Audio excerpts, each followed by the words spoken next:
nuevamente en este espacio para conversar acerca de nuestras posibilidades y oportunidades de vivir cada vez mejor y mejor.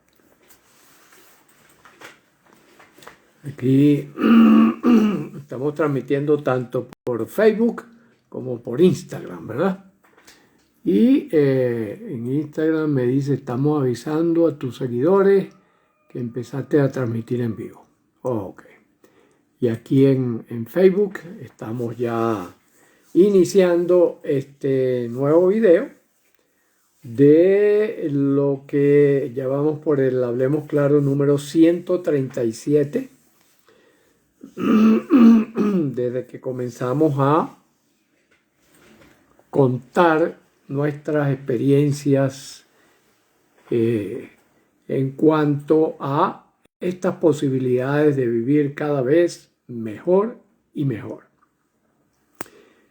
Y decidimos ponerle el nombre de Hablemos Claro para significar que conversamos tomando en consideración aquellas cosas que nosotros podemos asegurar, que podemos asegurar fehacientemente, aquellas cosas que nosotros sospechamos, aquellas cosas que nosotros dudamos y aquellas otras cosas que nosotros ignoramos completamente, ¿no? Y poderlas mencionar de esa manera. Como en alguna oportunidad también señalaba, es como establecer los límites, ¿no? ¿Dónde está el límite? ¿Dónde está el límite que podemos establecer para decir, bueno, esto es cierto, esto no es cierto, ¿no? Y dentro de eso, puedes ocuparnos de diversos tipos de temas, de diversas situaciones, de diversos temas que vayamos proponiendo o que vayan proponiendo ustedes o que vayan surgiendo en el curso de las investigaciones y del trabajo que llevamos a cabo. Por cierto que una mini encuesta que he estado haciendo a través de WhatsApp, he recibido más de 80 propuestas de temas para el Hablemos Claro. Y algunas las he reagrupado, otras las he dejado libres, otras he visto cuánta frecuencia tienen de solicitud. Y entonces estoy organizando una temática en función de eso, de las solicitudes que las personas me han hecho a través de WhatsApp y que también me pueden hacer a través de acá directamente, ¿no? Esa es un poco la idea de el Hablemos Claro. Que podamos tocar cualquier tema de la vida que de alguna manera impacta la posibilidad de vivir mejor cada día, que contribuye a que nosotros podamos vivir cada vez mejor y mejor. Disculpen un segundito.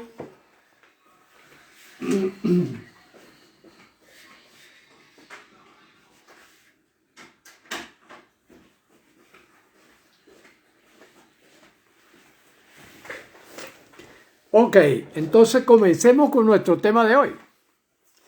El tema elegido de hoy, que fue sugerido precisamente por 3 personas, es con respecto a qué es lo que nos diferencia, cuáles son las características fundamentales que nosotros podemos decir, esta distinción marca una diferencia importante entre nosotros y el resto de los animales o el resto de los existentes, porque podemos incluir allí los vegetales, ¿no?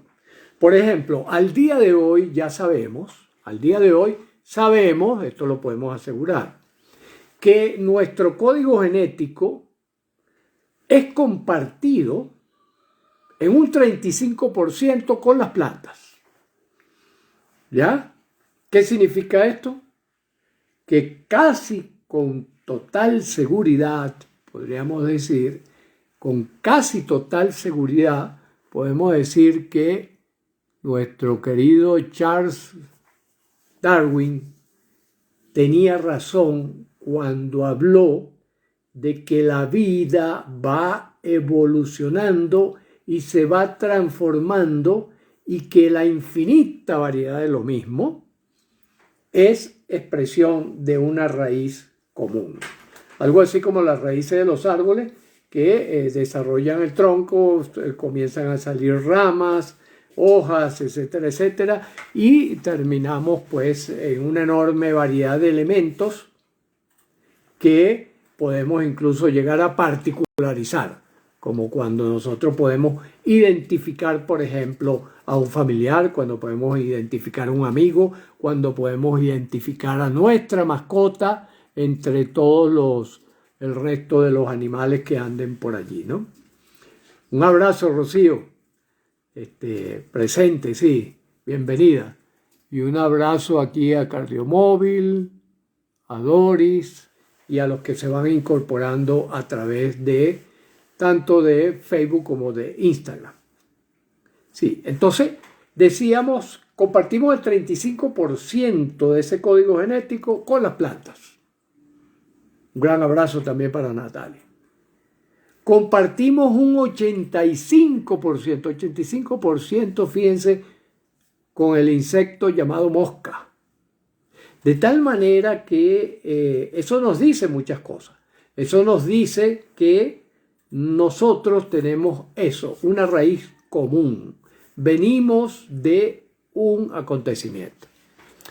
No mucha gente conoce o está al tanto, por ejemplo, de una información clave, que es que la inspiración fundamental de Charles Darwin para desarrollar la teoría del origen de las especies, como un árbol con raíces comunes, viene de la geología. Ya su abuelo había advertido acerca de que la Tierra no ha sido siempre la misma, sino que ha evolucionado, ha ido cambiando en la medida en que se han ido formando capas, etcétera, etcétera, ¿no? Bueno, por aquí me dicen que es el Día Mundial del Corazón desde Maracaibo. Ok, perfecto, y del corazón también lo vamos a mencionar en un ratico, ¿no? La mano no está sola ni el corazón está solo. Y entonces esa inspiración, y después un investigador, Lyell, que era amigo de Charles Darwin, le comunicó estos hallazgos y los hallazgos que él estaba teniendo con los cambios que ocurren en la corteza terrestre. Y eso es parte de lo que él pudo verificar en la isla de Galápagos. Cuando él va a la isla de Galápagos, una de las cosas impresionantes de la isla de Galápagos es que uno puede ver esas capas tectónicas, como esas islas se formaron a partir de volcanes, como está ocurriendo en este momento allá en Islas Canarias, ¿no? Que la lava llegó al mar y se está formando allí como un islote de piedras volcánicas. En Galápagos uno puede ver en ciertas partes, en ciertas islas, uno puede ver como los estratos, ¿no? Las distintas capas que esa lava volcánica ha venido acumulando a lo largo de millones de años, De tal manera que, fíjense, entonces Darwin conecta eso también con las características que va encontrando en los distintos animales que habitan las distintas islas. Y va buscando ese factor común. Ese factor común al día de hoy lo conectamos, en el caso de los seres vivos, con el código genético. El código genético que es la fábrica a partir de la cual nosotros construimos todo lo que somos. Construimos todo. Nuestro cuerpo se construye a partir de esa fábrica que está trabajando y no para de trabajar nunca. Está trabajando las 24 horas del día esa fábrica, produciendo los materiales con los cuales fabricamos todo nuestro cuerpo y con los cuales fabricamos aquellos elementos, en este caso dentro del cerebro, ¿verdad? que hacen posible que yo pueda hablar, que yo pueda pensar, que yo pueda sentir, que yo pueda hacer. Entonces, viendo esas distinciones, es que se ha venido descubriendo, por ejemplo, que nosotros que nos creíamos los seres inteligentes, dueños de la naturaleza, pues resulta que no es así, que hay muchos otros animales que tienen tanto talento y algunos quizás más talento, capacidad resolutiva, capacidad creativa, capacidad de diálogo, capacidad de amar, capacidad de tener propósito, capacidad de vislumbrar cuestiones. Y particularmente estos estudios se han centrado en los cetáceos, las ballenas, las orcas, los delfines, ¿verdad? Manatíes, etcétera, etcétera, que curiosamente son mamíferos acuáticos, ¿ya? Aunque también, por ejemplo, ya se han encontrado también pájaros con un desarrollo intelectual y un desarrollo comunicativo tremendamente profundo, casi a nuestro nivel, o como les digo, algunos por encima de nuestro nivel. O sea que esto que nosotros llamamos inteligencia, porque nos basábamos en las observaciones que había, ya, nos decía, bueno, nosotros somos los reyes de la naturaleza. Pero metiendo allí la lupa, examinando con atención qué es lo que ocurre, nosotros podemos ver entonces, bueno, pero ¿cuál es la distinción? Porque nosotros sí pudimos elaborar una cultura, porque nosotros sí pudimos grabar un alfabeto para dejar constancia de lo que estábamos haciendo, porque nosotros sí podemos poner un juguetico en Marte para que recoja información y nos mande información con respecto a ese planeta. Por esto. Porque esto que está aquí, esto que ustedes están viendo, esto que llamamos la mano, ¿verdad?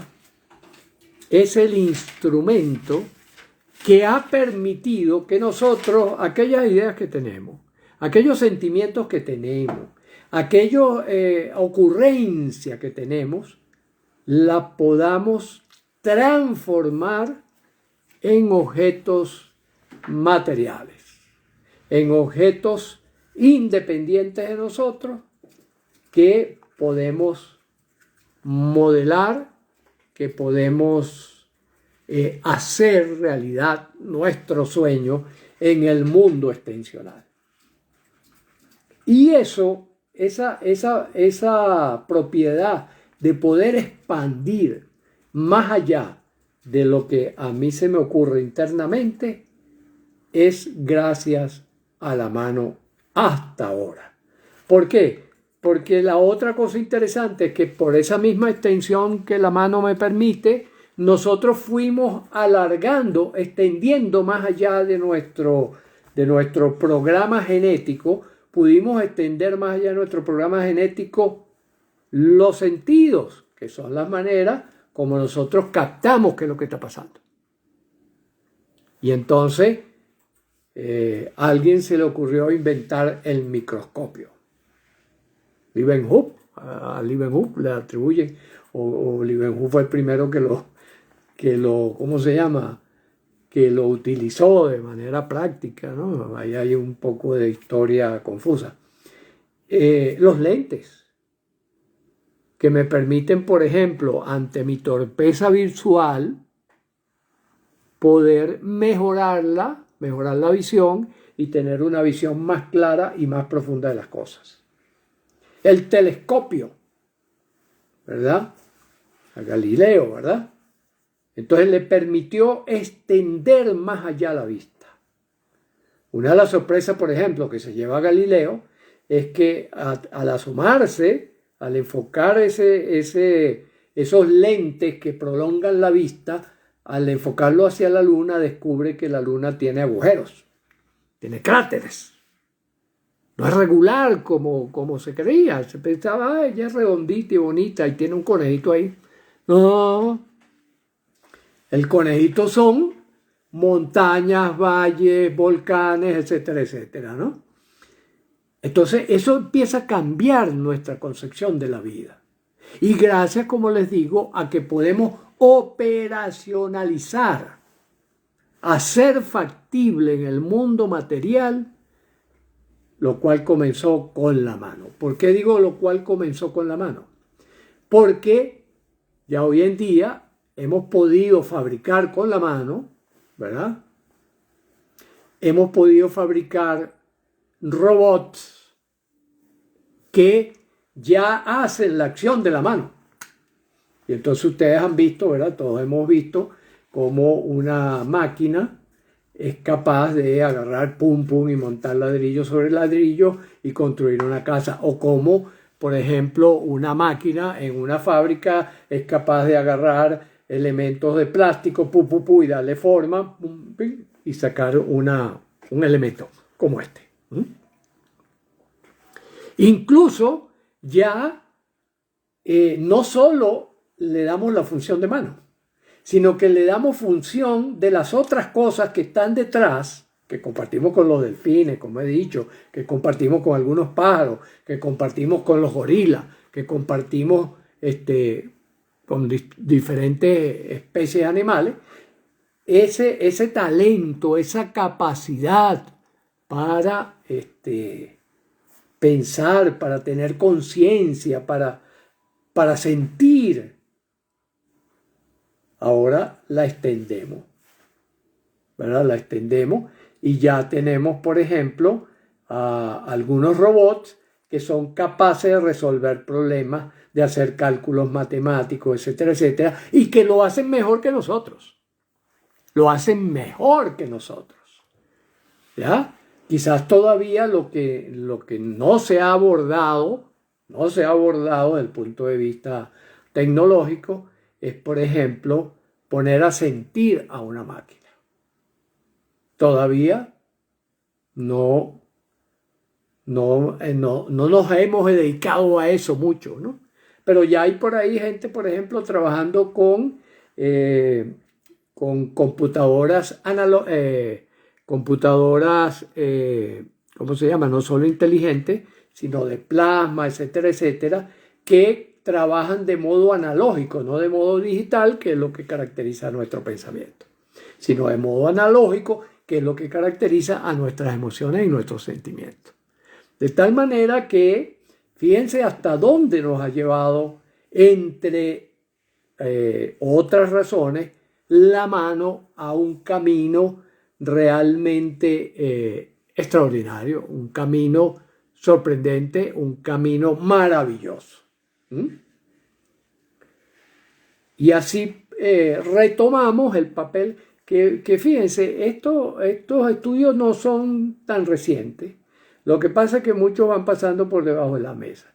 Hay un autor, en este momento no recuerdo el nombre, pero se me escapó, pero cuando estuve revisando los materiales para preparar esta conversación, escribió sobre la mano en 1600.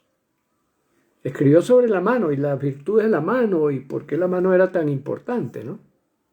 Y después Engels y Marx también hicieron destacar como elemento evolutivo importante la mano en nuestro diseño como seres sociales y como seres económicos, como homo economicus.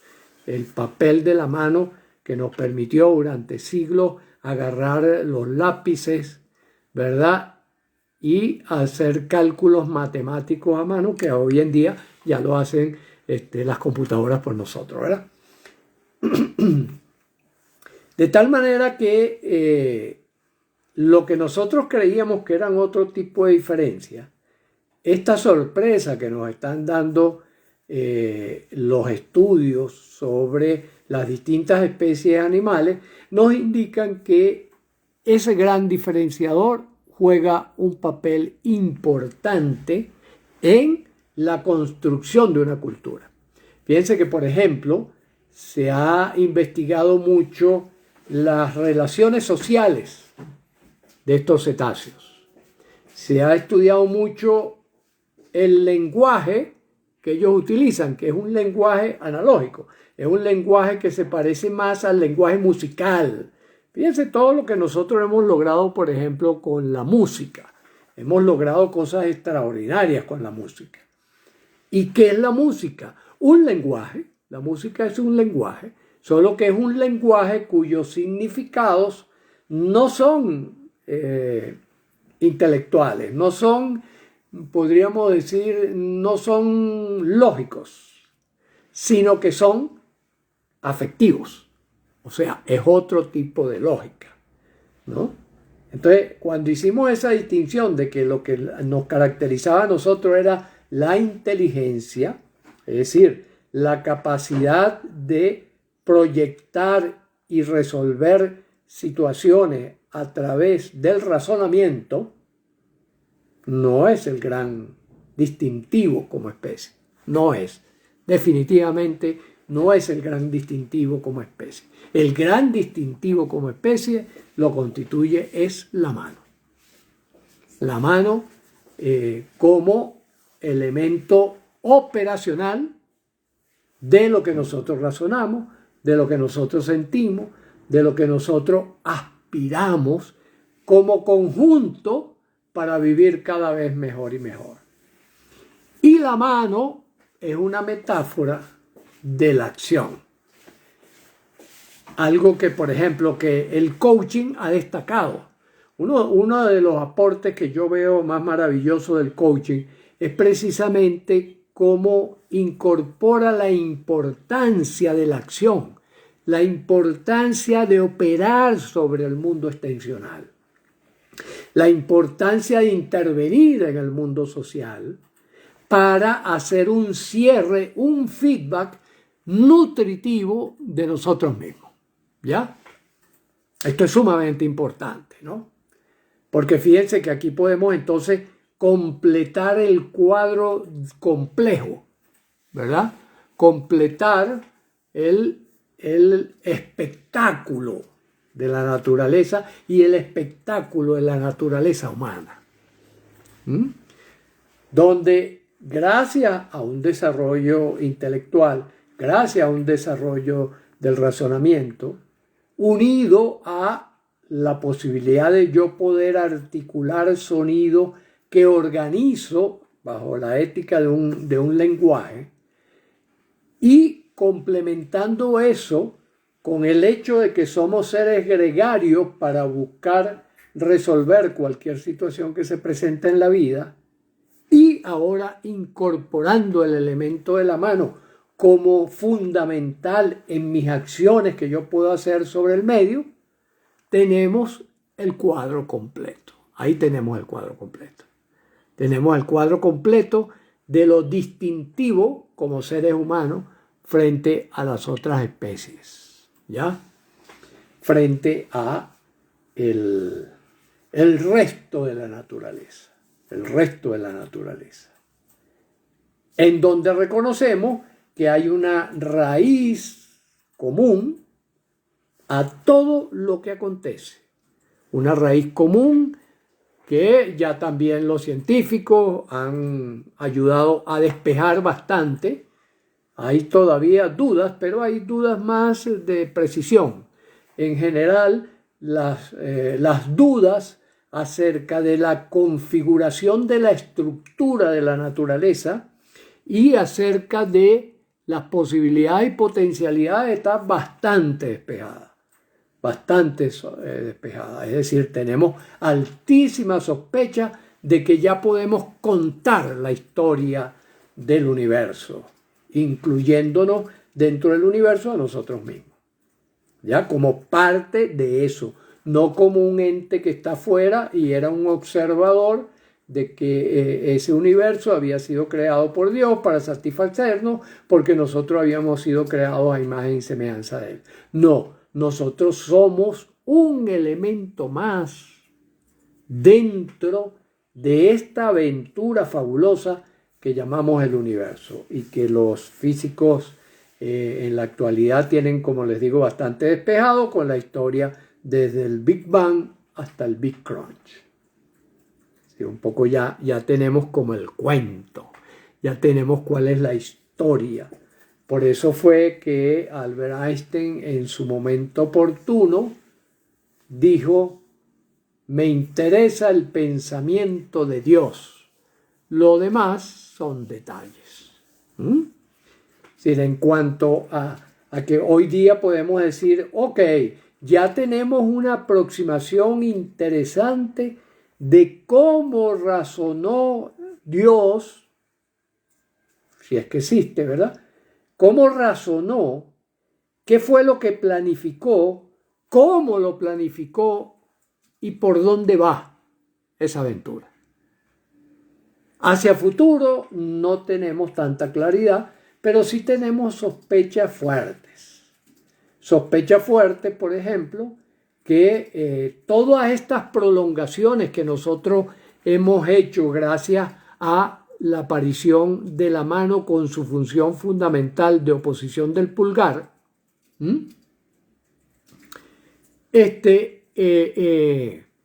nos permite haber prolongado todas nuestras funciones y que van dirigidas hacia lo que llamamos la robótica. ¿Ya? La robótica, la singularidad. ¿Los robots nos acompañarán o nos sustituirán? Eso no está claro, dudamos y podemos decir ahí la ignorancia todavía es muy grande. Sospechamos que pueda ser porque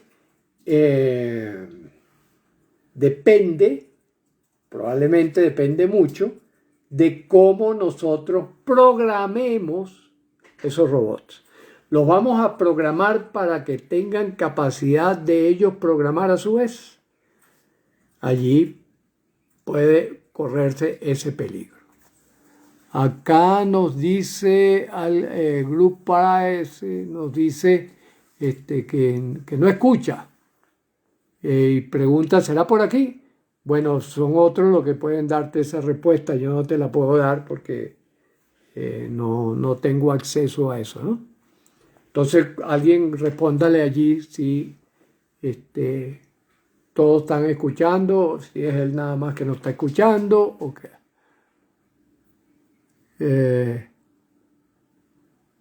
Lisette, creo que, ¿verdad? Lisette, es eso lo que estás proponiendo por acá por Instagram, ¿no? Dice, quiere, ahí le di, pero no sé qué pasó.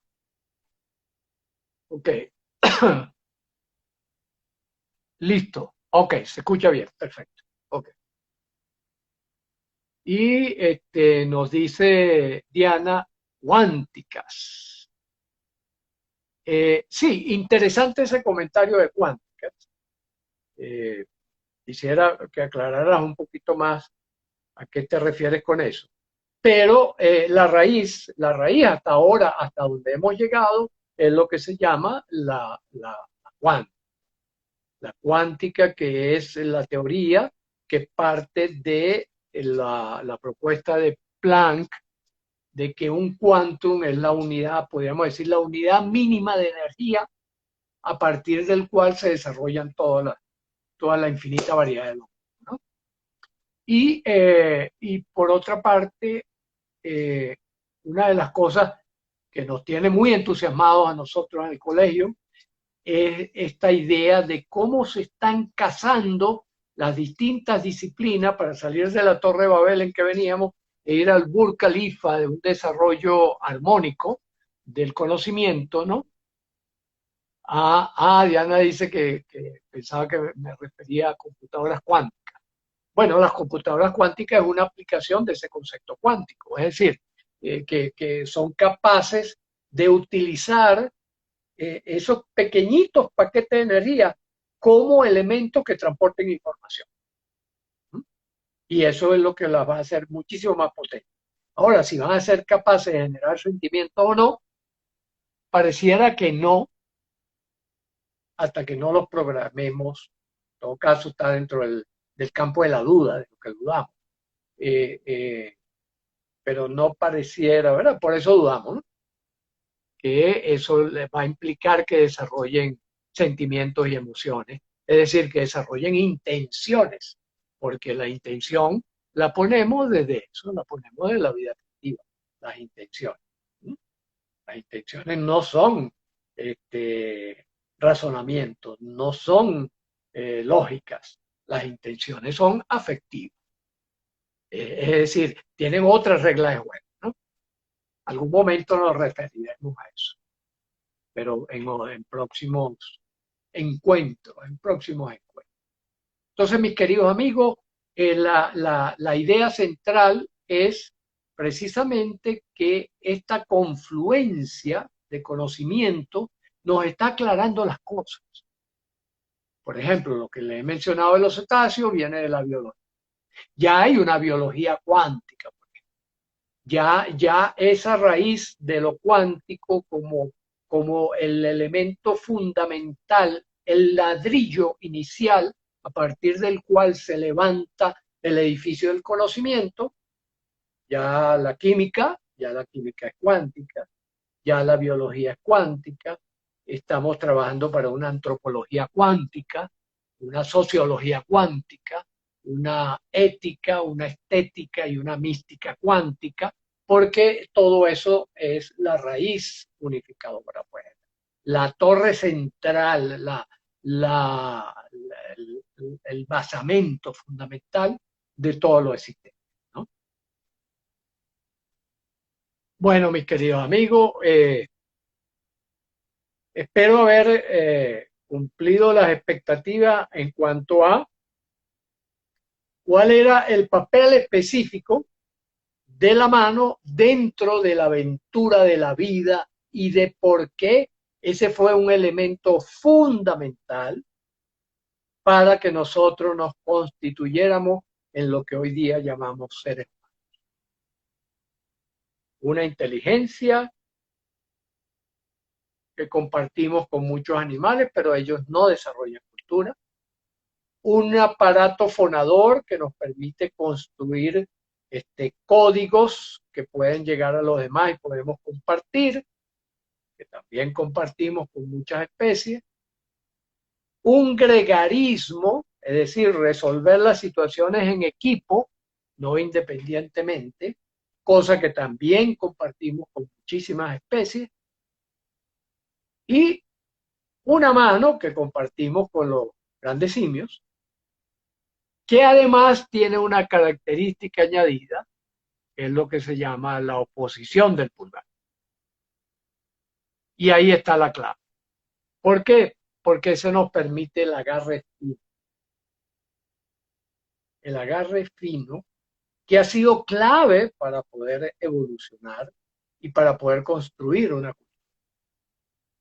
De allí por eso es que la mano destaca como una de las características claves para que nosotros nos hayamos constituido como seres,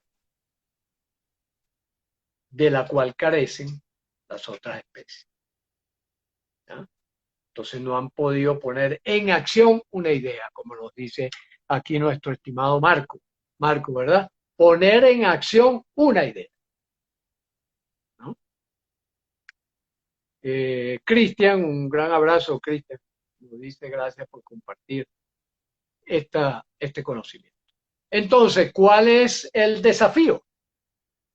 El desafío es que a partir de ahora ustedes digan, wow, ok, tengo inteligencia, tengo corazón, sentimientos, tengo la propiedad de vocalizar, tengo la propiedad de simbolizar y además, para que eso pueda tener trascendencia, he de utilizar la acción como el recurso que va a colocar en el mundo material y en el mundo social lo que yo tengo en mi interior y que por lo tanto voy a empezar a interactuar con esos mundos para vivir cada vez mejor. Ese es el desafío. que compartimos con el coaching. La terapia cognitivo-conductual también hace mucho énfasis en eso. Y hoy en día creo que ya todos estamos claros en qué es clave esa acción. Así que mis queridos amigos, ha sido un verdadero placer. Esperamos el miércoles próximo que continuemos. Están cordialmente invitados y pueden invitar a quien quieran. Lo mismo pueden reproducir esto las veces que ustedes quieran y enviárselo a quienes ustedes quieran, porque la misión es simplemente, bueno, que las personas se beneficien, porque la humanidad se beneficie de esta información. No tenemos más propósito que ese, no más intención que ese. Por lo tanto, también aquellos que se animen pueden hacer traducciones y enviarlo a otras lenguas. Ok, por hoy un gran abrazo y seguimos.